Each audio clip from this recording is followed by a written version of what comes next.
So mga kapatid, para sa ating morning revival preview, ang schedule natin ngayon ay week 48, day 4. So magbabasa na ako ng mga Bible verses natin. Revelation 2:28, and to him I will give the morning star. So dito sinasabi ng Panginoon na ibibigay niya ang tala sa umaga. At ang tala sa umaga ay ang Panginoon mismo na bahagi ng mga mandaraig. Kaya kanino niya ibibigay ang kanyang sarili bilang tala sa umaga? Siyempre sa mga mandaraig. At ang mga believer kasi ay binubuo ng dalawang uri, mandaraig at talunan. At ang pagbabalik ng Panginoon ay sinasagisag na dalawang aspekto. Tala sa umaga at ang araw.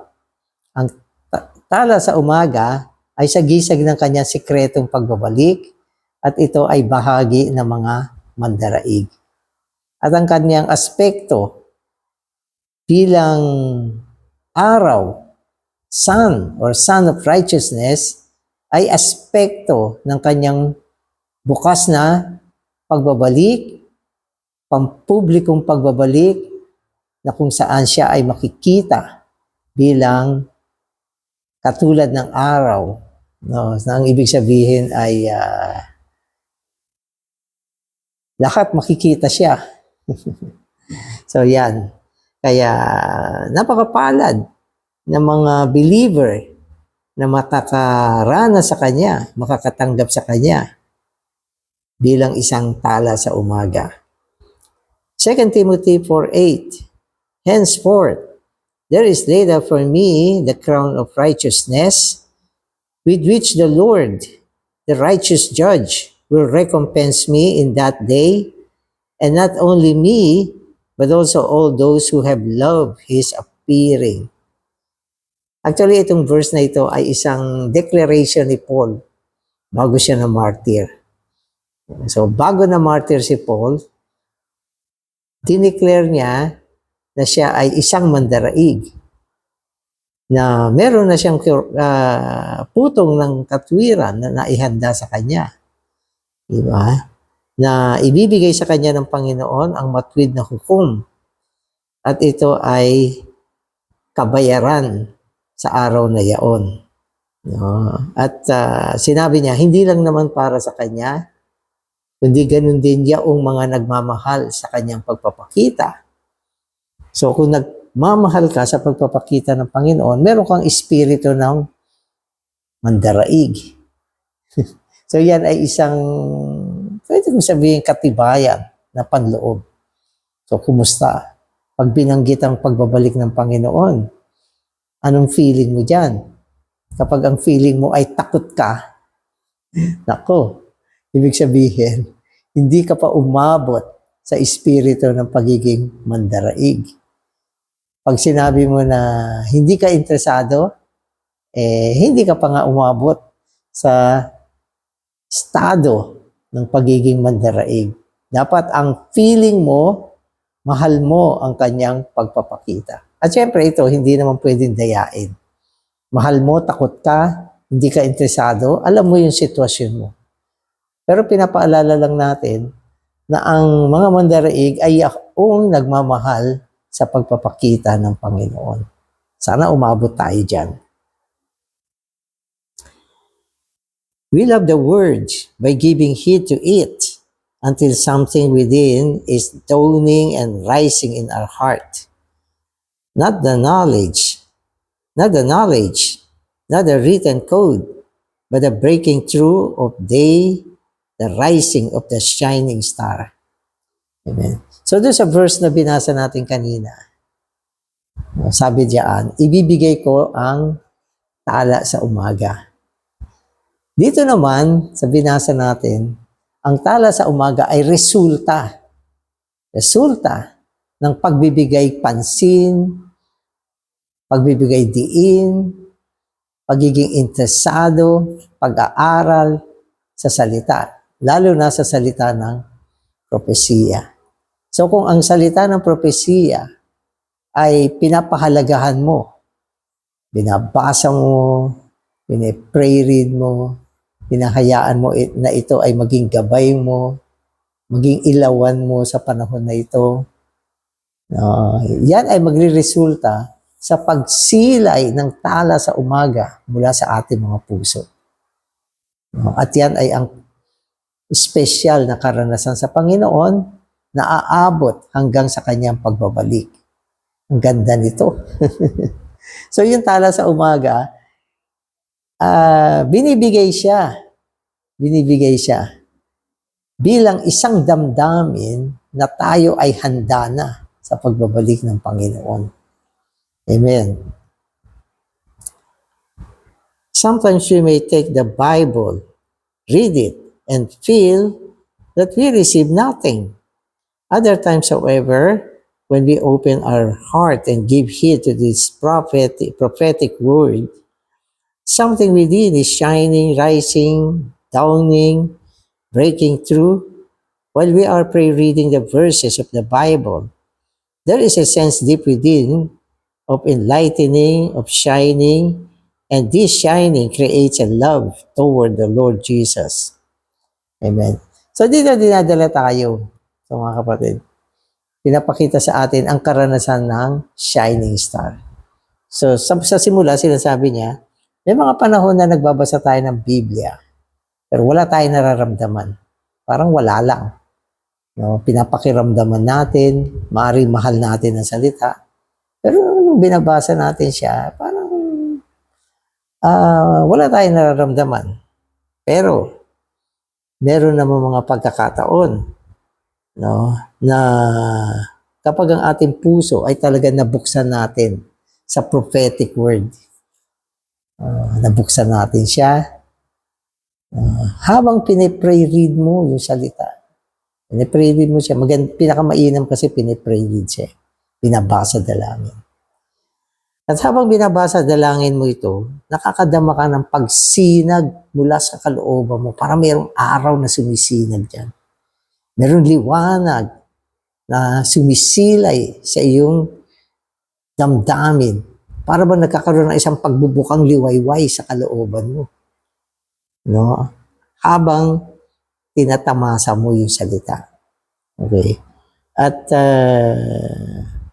sa loob mo, nagkakaroon ka ng liwanag. Kasi ang positive na karanasan sa mga bagay ng Panginoon ay liwanag. Yung liwanag, madalas, mula sa kaibuturan natin yan. Sa labas, nag-i-enjoy ka sa salita. Pinipray read mo. Sa loob, merong liwanag, merong pagsilay, merong pamumukadkad ng isang bagong araw sa iyo. At mula dyan, nalilikha ang isang damdamin ng pag-ibig sa Panginoon. Mahal na mahal mong Panginoon. Umaabot siya yung pag-ibig mo, dahil sa sobrang pag-ibig mo, sobrang pagpapahalaga mo sa Panginoon, nawawalan ng halaga lahat ng bagay sa buhay natin. Parang wala ng kwenta, wala ng lasa. Yan ay karanasan ng shining star. Morning star. So, ganun ang itong mga pinag-uusapan natin. Ay, sana mapasukan natin lahat. Mapasukan natin. Hindi lang natin dapat ito binabasa. Mapasukan natin yung mga matataas na karanasan na katulad nito. At syempre, nagsisimula siya sa ating pagbibigay pansin at pagpapahalaga sa salita. Amen. So we could say, "Oh Lord Jesus, I love you. I do not have words to express how lovely you are. Many times by this shining, we are beside ourselves with love to the Lord Jesus." So yan yung parang parang sa sobrang tindi ng karanasan mo sa Panginoon. Parang I love you, Panginoon. Parang feeling mo, bumalik ka na. Dati wala kang pagpapahalaga sa Kanya, ngayon bumalik ka na. Mahal kita, mahal ko ang iyong pagpapakita. So yan yung mga sinasabi sa atin ngayon. Amen. At Brother Danny, saan ako mag-uumpisa para pumasok sa ganyan?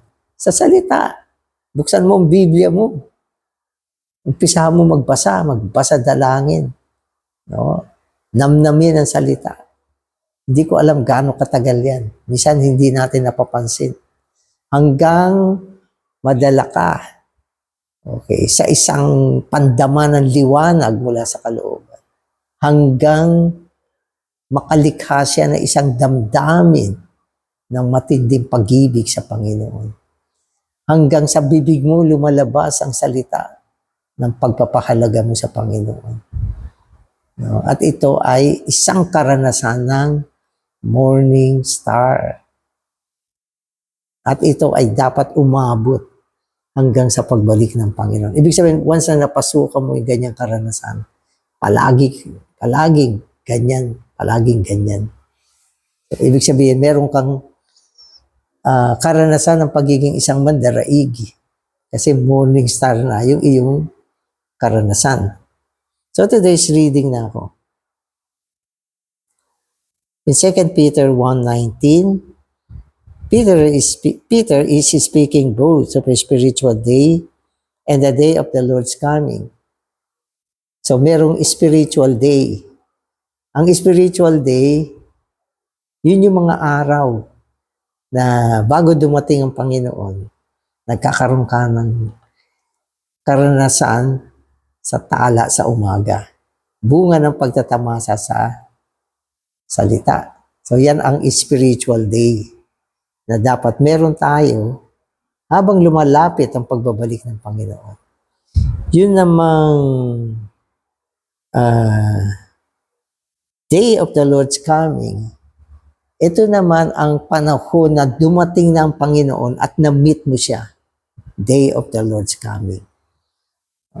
So yan yung sinasabi sa atin na siya ay darating katulad ng magnanakaw. Sikreto. Nakarating ka na sa Panginoon. Nakita mo siya. Na-enjoy mo siya. Napasama ka sa kasalan. Okay, so wala ka na sa natural na buhay. Natakasan mo na yon. At yan ang isang araw na binabanggit dito. Yung una, yung mga araw na papalapit. Spiritual day. At yung isang araw, yun yung araw na ang Panginoon ay dumating na. Kaya si Pedro, yan 2 araw na yan ang binabanggit niya. Mga panahon ng paghahanda. Pagbibigay pansin sa prophetic word. Pagtatamasa, pagpapahalaga sa salita. Na dahil sa enjoyment, umaabot tayo na maranasan ng Panginoon bilang ating morning star. So yan ay spiritual day na ngayon pwede mangyari. Ngayon yan. At aabot naman yan sa actual na araw ng pagbabalik ng Panginoon.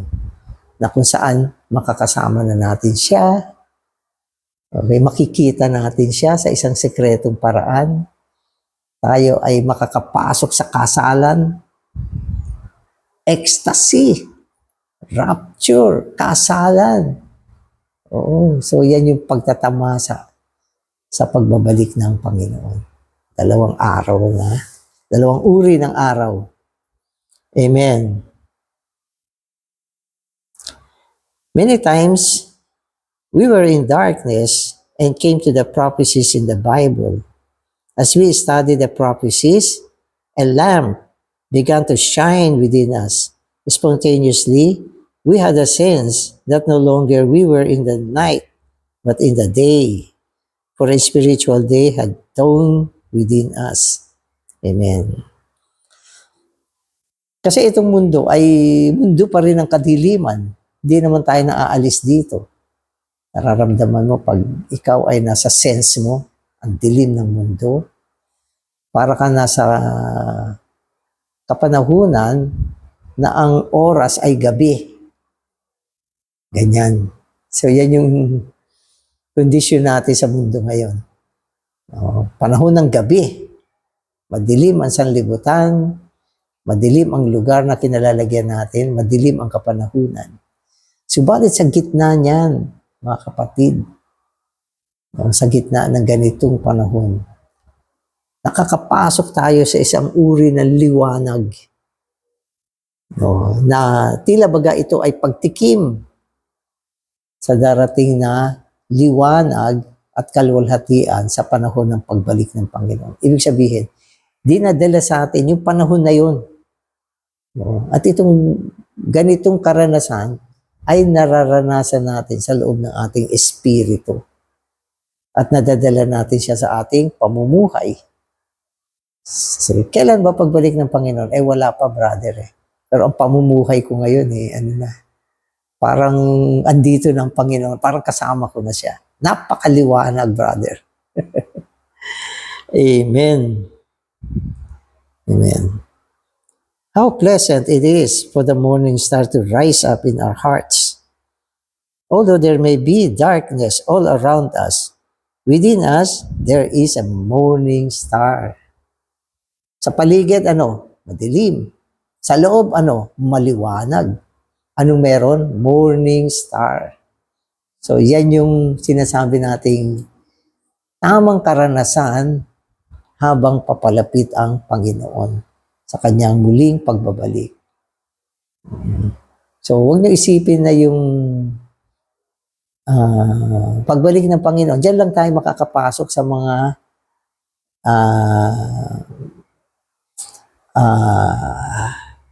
mga karanasan ng liwanag. Ngayon pa lang, meron na yan. Amen.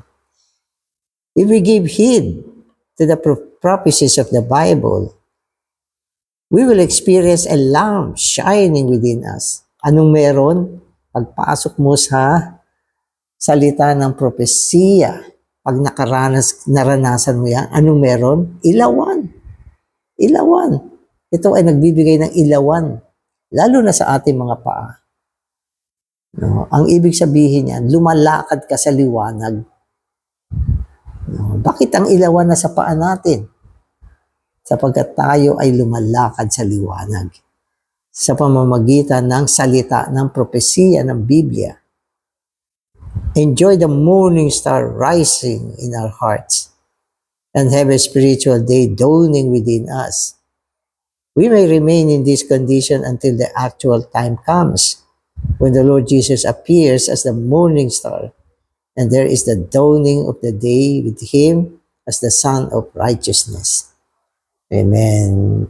So, aabot tayo sa ating espesyal na karanasan ngayon ng morning star hanggang sa ang Panginoon ay lubusang magpakita. Mula sa kanyang sikretong pagpapakita hanggang sa kanyang bukas na pagpapakita bilang araw ng katwiran. At lahat ng buong mundo ay mapagpapala.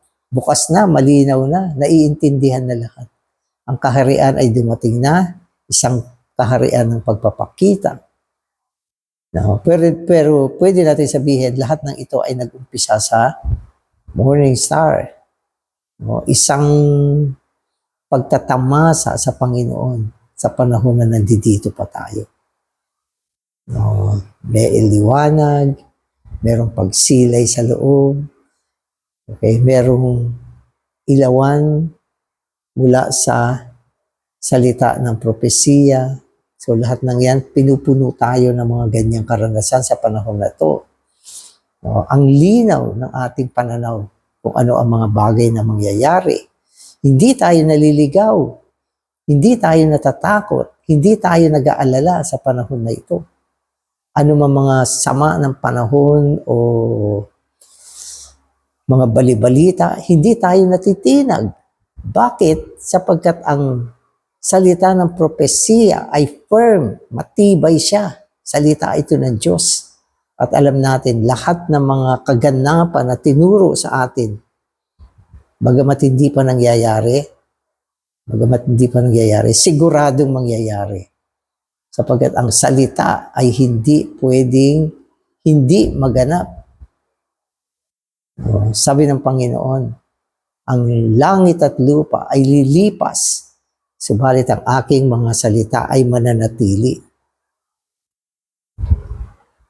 Amen. So, not long after I was saved, I began to read books on prophecy. During the years I was with the brethren, I heard many messages on the prophecies in Daniel, Revelation, and other books. For more than half a century, my Christian life has been enlightened by these prophecies. So yan ay patotoo ni Brother Lee. Pagkatapos niya maligtas, napasama siya sa mga brethren. So hindi yan sa Lord's Recovery, mga brethren niya. Pero itong mga brethren, ang titindi pagdating sa mga prophecy. Ang galing nila, ang linaw ng kanilang mga pananaw. Kaya nilang pagtugma-tugmain ang mga pira-pirasong portion ng Bible upang buuin ang mga pagtuturo tungkol sa propesya. At si Brother Lee natuto dyan. Natuto dyan. At mula dyan, ang kanyang Christian life ay naging matatag. Kaya ang ganda pag nakita mo yung mga propesya sa Bible. So mga kapatid, pag-aralan natin to. Mag-google tayo ng isang panahon, pag-aralan natin yan. No? At mula dyan, yung pananaw mo, yung buhay mo, magbabago. Amen. Through Watchman Nee, I became familiar with the writings of Pember, Gouvet, and Panton on prophecy. I can testify that the knowledge of these prophecies has helped to enlighten me. So bukod pa ito sa mga brethren, di ba, nakasama niya si Watchman Nee. At pinakita sa kanya ni Watchman Nee ang iba't ibang mga pagtuturo. Pagtuturo mula kay Gouvet, kay Pember, kay Panton, mga forefathers ito. Mga spiritual na ama ng Eklesiya na ginamit ng Panginoon, tinayo ng Panginoon ng mga nakaraang panahon. At mula diyan, marami na ipasa sa atin. Kaya tayo ay nakatayo sa balikat ng mga spiritual na higante na ni-raise up ng Diyos noong mga naunang panahon. At nakita natin ang mga pagtuturo mula sa kanila. Amen. Although great changes have taken place in the world during the past 50 years, I have not been surprised because of the light from the prophetic word in the Bible. I can also testify that according to Peter's words, I enjoy the morning star and the inward dawning of a spiritual day. Amen. So si Brother Lee ay naitayo na palakas. Okay, at nabiyayaan na maraming pagtuturo ng propesya. At hanggang sa panahon natin, yung mga life study na binasa natin, ini-enjoy natin, ay mga ministeryo na may kinalaman sa propesya mula sa Biblia. Marami tayong natututuhan. At mismong siya, sabi niya, hindi siya nababahala sa mga pagbabago sa mundo. Alam niya yung mga magaganap. Alam niya na ang direksyon ng mundo ay para sa katuparan ng mga propesya na naisulat sa Biblia. Kaya hindi siya na uuga. May lindol ba? Meron. Pero alam niya mangyayari yan. Malinaw siya dyan sa mga lindol na yan. At ang kwento ng lindol ay tuloy-tuloy hanggang sa umabot siya sa pinakamalakas. So yan yung sixth seal. Naku, yan na yung pinakamatinding lindol sa sixth seal. Okay. At yung mga gera, hindi na rin siya nagtataka dyan. Bakit maraming gera? Kasi yan ay mga propesiya. Yung mga kalamidad na nagaganap, hindi na rin kakataka yan. Diba? Yung pagdanak ng dugo sa lupa. Okay, maraming namamatay, katulad ng mga nakaraang pandemic. Lahat ng ito ay mga propesiya na hindi na mga nakapagtataka. Ang pagbubuo ng Europe upang mabuo ang 10 bansa at magkaroon ng 10 hari at magkaroon ng isang leader sa Europe, hindi na yan katakataka. Lahat ng yan ay nasusulat at mga propesiya. At alam natin na kung nakikita natin ang mga ganyang pangyayari sa mundo, papalapit naman ang dakilang kapighatian na prinopesiya din ng Panginoon. Hindi na yan katakataka. Diba? At ang pagbubunga ng mga mandaraig na malinaw na itinuro ng Biblia, hindi na yan katakataka. Kayo ba nagtataka dyan? At kung nakikita natin yung kapaligiran natin, mga katiwalian, hindi na yan katakataka. Sapagkat sinasabi lahat yan ng Biblia na sa mga huling panahon, no, may mga ganitong kaganapan na ang mga tao ay magiging mas masama kaysa sa dati, magmamahal sa sanlibutan, magmamahal sa salapi, hindi sa Diyos. Hindi na katakataka yan. So mga kapatid, pumasok kayo sa mga propesiya at ito ay magiging isang ilaw na magpapatatag sa ating paglakad sa mundo ngayon. Kasi kung wala kang words of prophecy or prophetic word, mananatili ka sa kadiliman at nakakatakot. Kinakabahan ka. Hindi mo na alam ang susunod na mangyayari. Paano na tayo? Wala kang alam. At wala kang morning star. Talo. Talo ngayon, talo pa sa darating na panahon. At upang panalo ka sa darating na panahon, dapat ngayon pa lang panalo ka na. Amen. So outwardly, we live in an age of darkness. Amen. But spiritually, we are full of light. We may continue to enjoy the morning star and the dawning of a spiritual day until the time the Lord appears as the morning star to the watchful ones and dawns as the sun of righteousness. So sinasabi niya until, kasi sumusulong yung panahon. Hanggang unti-unti marating natin yung mga panahon ng realidad. Ang Panginoon ngayon ay shining star. At yan ay sa pamamagitan ng ating espiritu.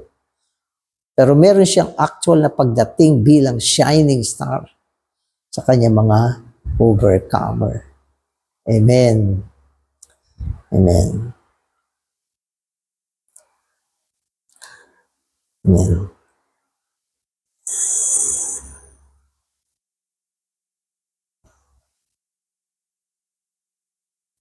Amen. Okay. So in these verses, Peter seems to be saying, brothers, as Jewish believers, you have much knowledge of the prophecies in the Old Testament, and you have heard our testimony concerning the Lord's coming. Now some heretics are trying to tell you that this is a superstition, that it is a tale, myth, or legend. Don't listen to them and don't accept heretical teachings. You have our testimony and you have the prophetic word shining within you.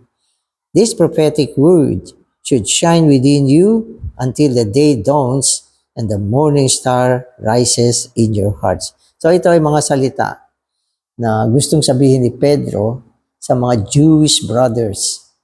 Ito ay ang mga kalahi niya na mga Hudyo.